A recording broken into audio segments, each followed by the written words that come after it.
Hallo zusammen, du bist Crown Cletus oder Chris. Ich hoffe, es geht euch gut.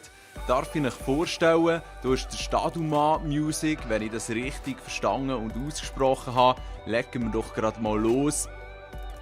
Wir sehen, startet schon der Intro-Song auf der Seite. Ich weiss jetzt nicht, ob ihr etwas gehört, weil ich mache jetzt den gerade weg. Jeder soll sich selber ein Bild machen. Das ist auch ein junger Schweizer Bursch, der hier mit 140 Abonnenten durch YouTube durchzieht. Er macht Musik, macht Remixes, wenn ich das richtig verstanden habe. Er hat auch so eine kleine Serie am Laufen, hier mit diesen Daily News Songs. Und man sieht, er ist dort wirklich dran, auch aktiv etwas am Beitragen. Und ich habe mir einige von seinen Songs angehört, habe ein bisschen reingehört und hat wirklich flashige Sachen drunter. Also wenn ihr mal ein bisschen am Chillen seid oder im Hintergrund ein bisschen Musik laufen, absolut mal auschecken, seinen Kanal. Das wäre es von meiner Seite. Hoffentlich hat es euch gefallen. Macht's gut. Checkt der Staduma Music aus. Schönen zusammen.